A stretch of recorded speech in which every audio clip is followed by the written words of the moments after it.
جو 11ویں شریف وہ مناتے ہیں قرآن و حدیث سے اس کا کوئی ثبوت دے دے تو بہتر ہوگا. نہ منانے کا ثبوت کہاں سے لائیں گے؟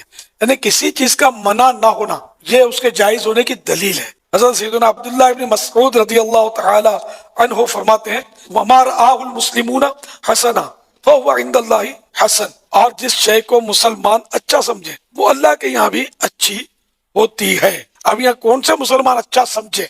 تو فتح رضویہ شریف میں اس کا یہ ہے کہ اہل علم و تقوی. الحمدللہ 11ویں شریف تو صدیوں سے اپنے اپنے انداز میں علماء صلحاء مناتے آ رہے ہیں.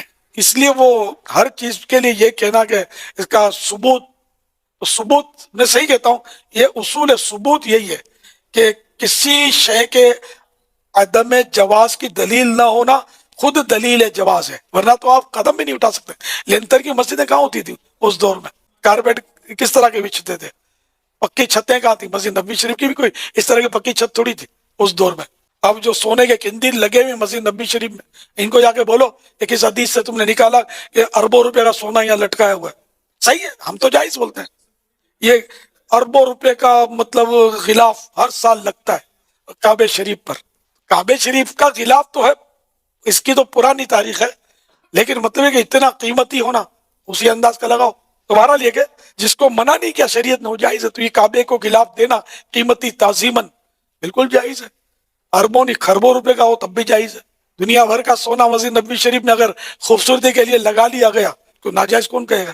اور تو ساڑھے لی ڈیفینیشن مان لی ہے سر. حضور نے منع فرما دیا. صحیح مسلم میں حدیث ہے 2005 نمبر، اور یہ حدیث کے راوی ہیں امام جعفر، اور انہوں نے روایت کی ہے امام باقر سے، اور امام باقر نے روایت کیا ہے جابر بن عبداللہ سے کہ نبی علیہ السلام جب کبھی بھی جمعے یا عید یا کسی اور موقع پر تقریر کرتے تو آپ کی آنکھیں سرخ ہو جاتی، آواز بلند ہو جاتی، جیسے کوئی جرنیل اپنی فوج کو تیار کر رہا، اور آپ فرماتے کہ میں اور قیامت اس طرح ساتھ بھیجے گئے ہیں جیسے یہ دو انگلیاں.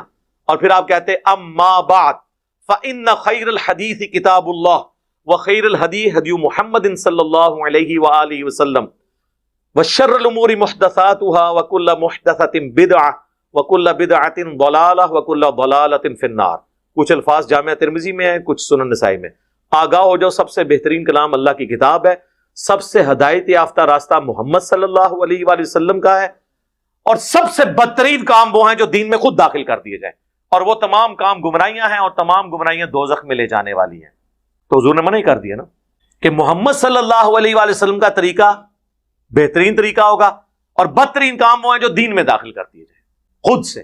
بخاری مسلم دونوں میں حدیث ہے من احدث فی امرنا ھذا فہو رد، جس نے میرے تعلیم کی بھی چیز میں کوئی چیز بدل دی یا اس میں چیز داخل کی وہ مردود ہے. تو فوراً آپ کو مثالیں دیں گے کہ جی یہ جو آپ نے لائٹیں لگائی ہوئی ہیں، ان لائٹوں کا دین سے کیا تعلق ہے میرے بھائی؟ ہوائی جہاز میں حج کرنے کا دین سے کیا تعلق ہے؟ یہ دین کو سپورٹیو کام ہے، ڈائریکٹ دین نہیں ہے.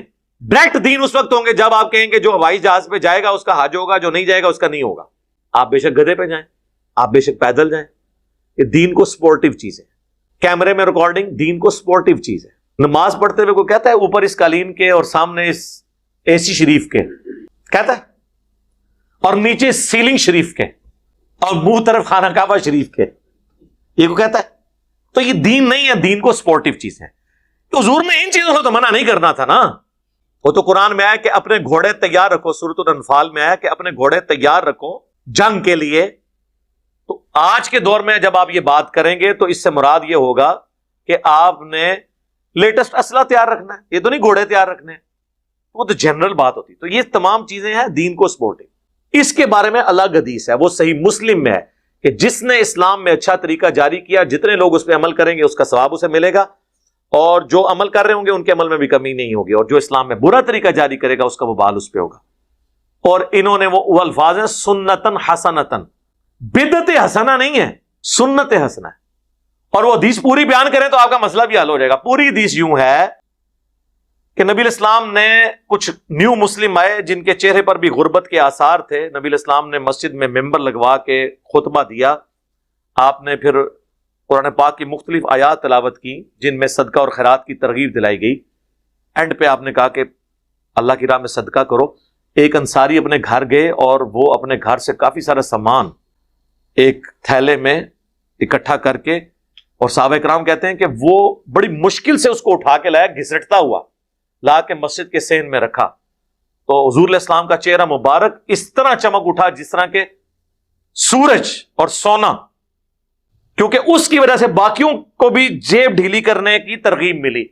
پھر ایک اٹھا، دوسرا اٹھا، لا کے مسجد میں ڈھیر لگ گیا، حضور خوش ہو گئے۔ تو آپ نے فرمایا جس نے اسلام میں اچھا طریقہ جاری کیا، یعنی اچھا طریقہ کس نے؟ اس انصاری صحابی نے جو بارش کا پہلا قطرہ بنا۔